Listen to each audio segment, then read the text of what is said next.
Hello and welcome to Culture Shocked. We started this podcast as a way to get all of our useless information that we have about movies and video games and whatnot to an audience who share in our obsessions. But there is another subject, one that I alone am obsessed with, and that's true crime. I have covered many of the heavy hitters in the serial killer world, but sometimes I like to look into the smaller cases too. I am an equal opportunity researcher, and if you, like me, want to hear all of the details about the scum of the earth so that you can hate them the way they deserve to be hated, then welcome to Corey's Killer Corner.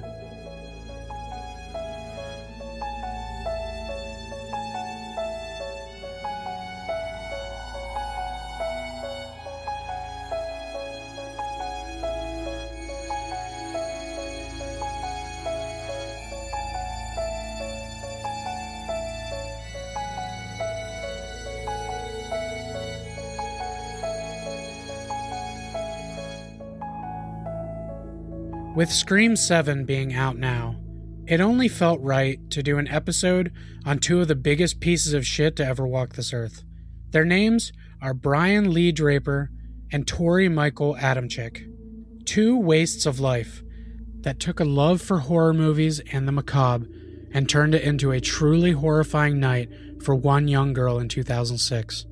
That girl's name is Cassie Jo Stoddard. This is the story of the Scream murder.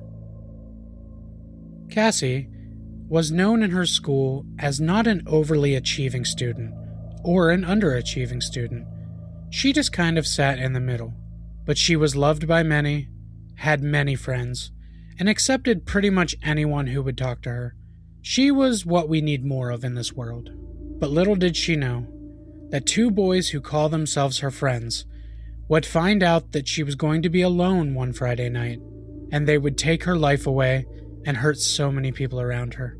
But before I get into the night of said events, I have to talk about the morning after in question, because the story twists and changes a couple times. So to avoid confusion, the actual night of the murder will be broken up throughout this episode. Her body was found at her aunt's house, lying on the floor in front of her couch, with over 30 stab wounds all over her body. There were signs of a struggle.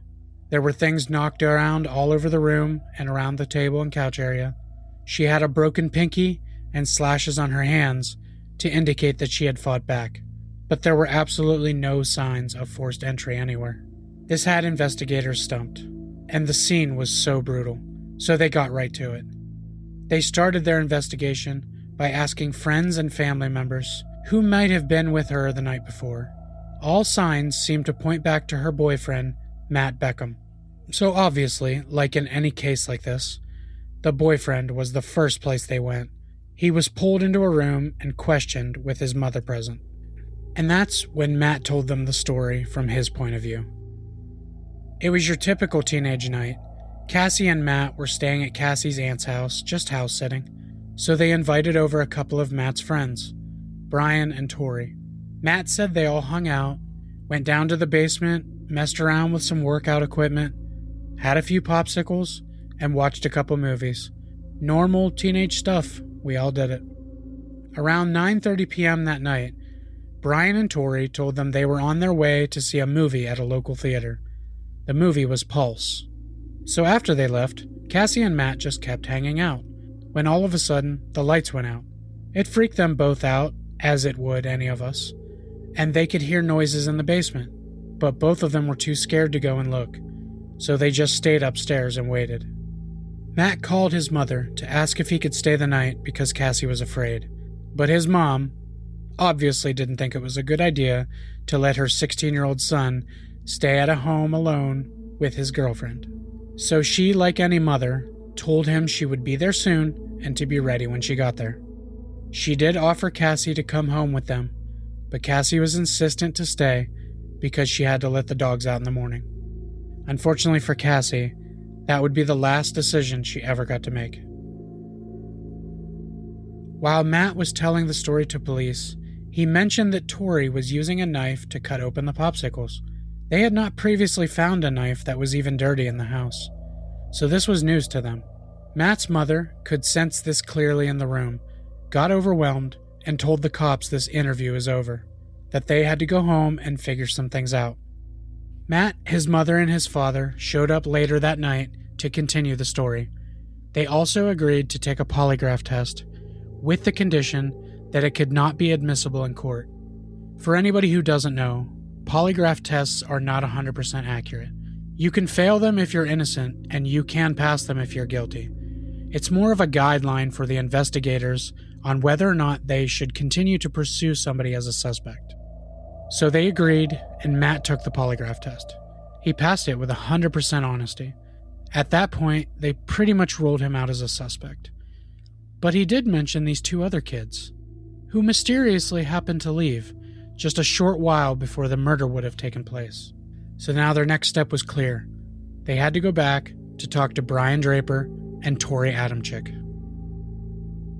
They first went to the Adamczyk house to talk to Tori and his mother. They did your basic home visit interview, just trying to make sure the story corroborates with what Matt told them, and for the most part it did. So they decided they needed to go talk to Brian next. Brian wasn't quite as convincing. Not only did he stutter the whole time they were talking to him, but he couldn't even tell them where they sat in the theater, which room it was in, or even what the movie was about. He had absolutely zero details on what the movie was about. This obviously raised some flags, so they asked his family if he could come to the police station for more questions the next day. And of course, the family said yes, because no parent wants to think their kid could have anything to do with something like this. The next day, when Brian went down with his family, he tried to give them the same story, but he still didn't know what the movie was about. I know. Google did exist in 2006. He could have done some minor research on what the movie was about at least, but he still didn't know. This is when he came up with the story that him and Tori weren't at the movie. He was afraid to tell the cops where they actually were because they were walking around this one street and breaking into cars, searching for valuables. He made it seem as if he was afraid to go to jail, and that's why he lied. But then, when questioned and pushed further into the colors of the cars, how many cars they broke into, if he could take them back to any of these cars, he still couldn't give any information whatsoever. Things were not looking good for Brian. When he started to feel like maybe he could get in trouble for this, he asked for his lawyer. Then the cops had no choice but to let him go home and figure that part out. Brian, his mother and father, came back to the police station later that day and said they wanted to confess something that Brian had told them. Brian was clearly distraught. He could barely get the words out, sitting in the seat, crying and stuttering. His father was trying to calm him down and telling him, "Go ahead, son, tell the cops what you told us." This is when Brian broke down and told them the story. They had not gone to the movies or broken into cars that night. They drove the car around the block and parked it, and walked back to the house that Cassie and Matt were in. They had noticed earlier in the day, when they were hanging out downstairs, that the back door in the basement was unlocked. So they went down there, and he said they were just trying to pull a prank and shut the lights off on them to try to scare them, which is why the lights were going off and on earlier when Matt was still there at the house. He said they watched through a window as Matt's mom showed up to pick him up. That's when they realized Cassie was there alone. He said they shut off the lights again to try to scare her, then they snuck upstairs, and as far as Brian knew, they were just going to scare her. She was shaking on the couch and asking over and over again, "Is somebody there?" Brian said Tori walked over to the couch, looked down at her, and just started stabbing her. And through the tears, Brian started saying that Tori was screaming, "I have to kill her, I have to do it, she has to die." Brian also said during this confession that he didn't know it was going to go this far. He thought they were just pranking her, and when he walked over, he didn't realize the stabbing was real until he saw Cassie bleeding and staring up at him with no life in her eyes. After leaving Brian alone in the interrogation room to talk to his parents, the cameras caught him sobbing and saying things like, "I'm so sorry, Cassie. I'm so sorry. I will get him for you. I wanted to be your boyfriend. I really did. I'm so sorry." When the investigators and his parents came back in, he told them that he also had the exact location where they dumped all of their murder weapons and masks. So the police instantly went up to the hills in Black Canyon and started digging where Brian told them. Not only did they find a couple of very scary homemade Halloween masks, but they also found 2 shirts, 2 knives, and a videotape that they didn't get told about. This is where things took a huge turn. I believe the tape was supposed to be destroyed, but the boys must not have realized that the cops can still figure out how to watch these tapes, so they were able to get it working, and what they found would have them crawling in their skin and looking at Brian's confession very differently. The tape was chilling. The first thing they noticed was a video of Brian and Tori on the morning of the murder, writing in a notebook their plans that night. And Brian himself kept looking up at the camera and commenting, saying, "I'm sorry for Cassie's family, but she was the one chosen. She's dead." And then he just laughed like it was funny what they were about to do. What we're supposed to happen tonight. So hopefully everything will go wrong. Everything will go smoothly. And we can get our first kill done, started, and we can keep going. For you. 一直是要考虑啥什么你 I'm sorry. I'm sorry, Cassie's family, but GIB #1. We have to stick with the plan. And she's perfect, so she's gonna die.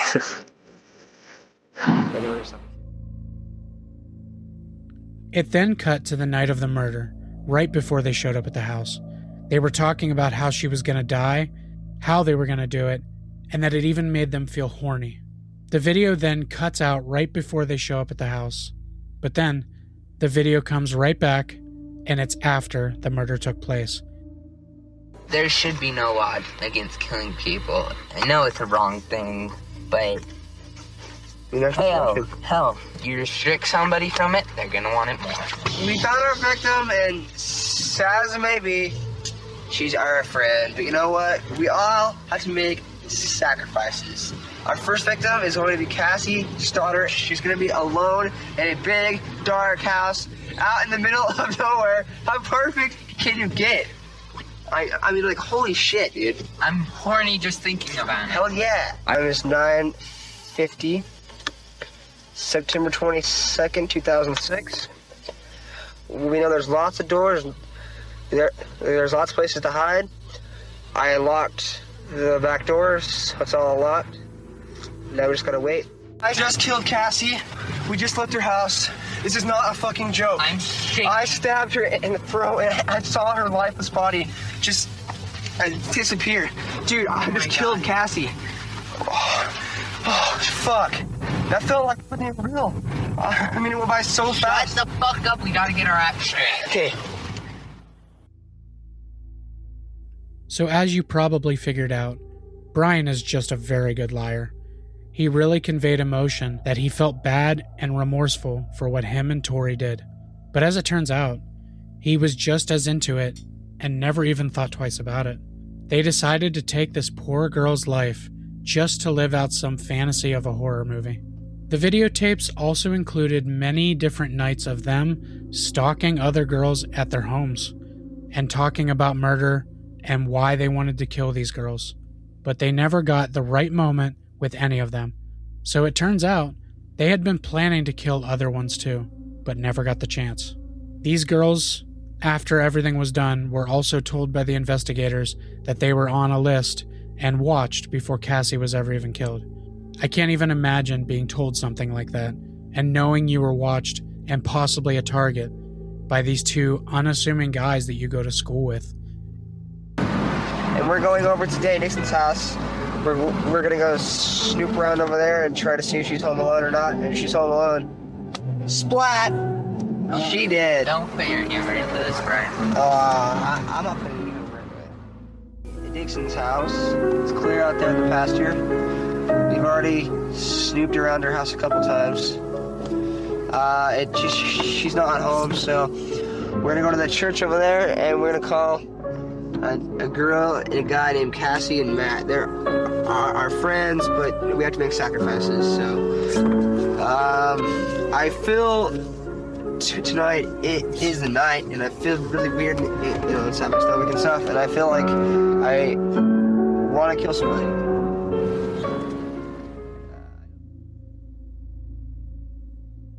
Now, a little bit of a backstory on Brian and Tori. Brian was a bit of a nerdy skater kid.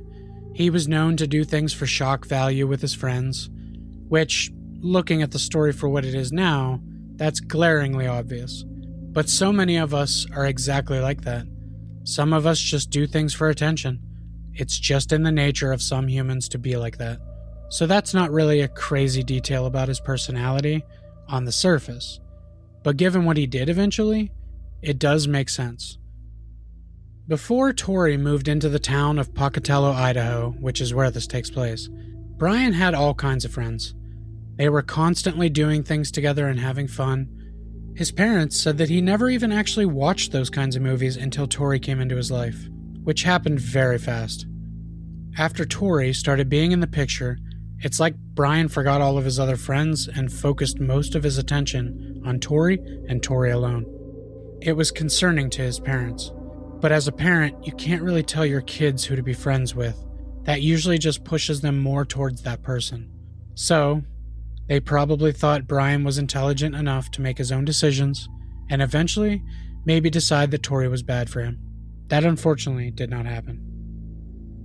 As for Tori, he was explained by his mother as a very hyper and happy kid. One that would just constantly want attention and always needed to be in the limelight. He had a specific group of friends in his old town, so when they moved to Pocatello, Tori had a hard time meeting new friends. That's when he met Brian and decided that was his new friend, because they were so alike. Many of the students at Pocatello High School said Tori was known to be very mean-looking and very, very unapproachable. A lot of them said that he would only talk to Brian and really no one else. That is also not technically a bad sign of a kid. That does happen. Again, given what he did, definitely plays into it. Tori also later in life admitted that he was struggling with being gay in a very heterosexual world. So there's a small possibility that he clung to Brian so hard because he was falling in love with him. But we don't really know the answer to that.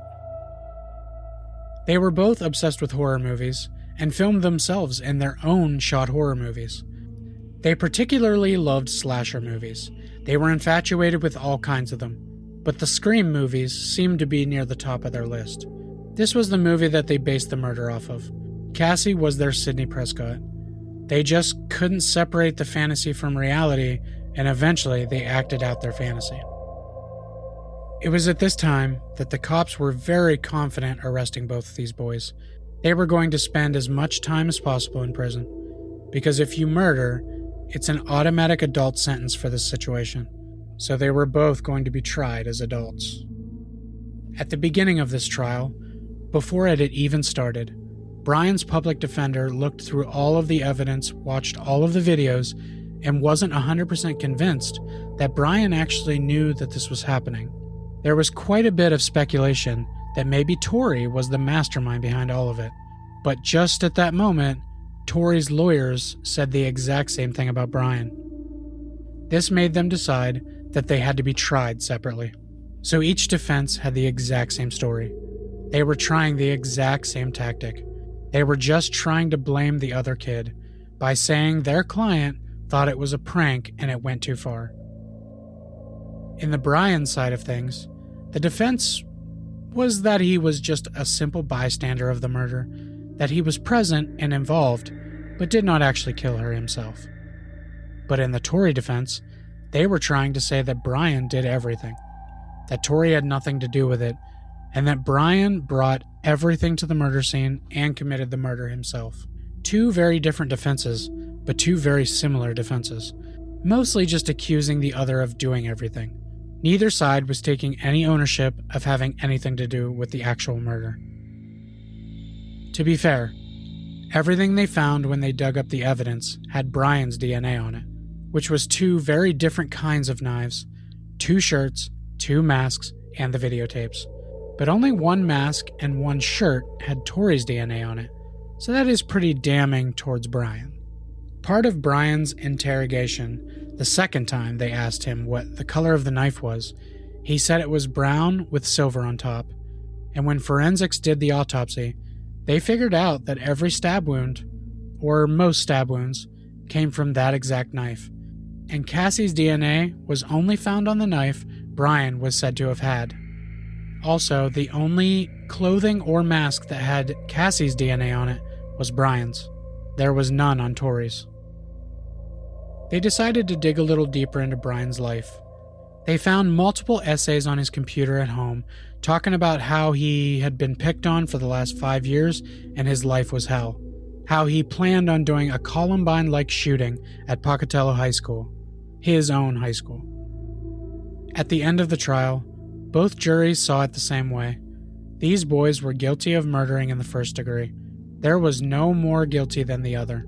They were both there, that poor girl died, and that's the end of the story. So the judge decided he was going to make an example of these two, and he was going to sentence them together. This is the exact quote from the judge to these boys. "You both have been convicted of murder in the first degree. Cassie was savagely stabbed many times. You disguised yourselves with masks in darkness, which made it even more frightening for her. You both were excited about the killing. It was a cold-blooded, horrific act. I am giving you a life sentence that is fixed without the possibility of parole." He then went on to say, "You guys, I'm sorry. You guys are just kids. But I'm convinced beyond a reasonable doubt that if I were to release you today, you would kill again." This left everyone with a taste in their mouth of who really was the more evil person, Brian or Tori? Who was the mastermind? Were either of them unsure that it was real? Or did they both have a sick fantasy they wanted to live out? And for many, many years, we were left wondering. But in the last couple of years, interviewers finally talked to both Brian and Tori. They both admitted to wrongdoing, and they both seemed to feel remorse for what they did back in 2006. They both said that the stupid 16-year-olds that made those decisions is not who they are anymore. And they both feel like they've done their time and deserve a second chance. I, however, completely disagree. These two fuckwads took the life of an innocent young girl, who considered them friends. She even talked Tori through a few of his more rough moments as a teenager. She was completely and utterly innocent in every sense of the word, and did not deserve to be taken away from this world like that.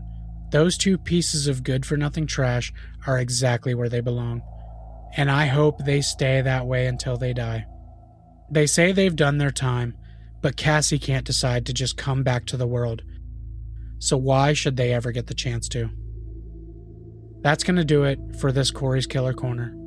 Keep your kids safe, and choose your friends very carefully.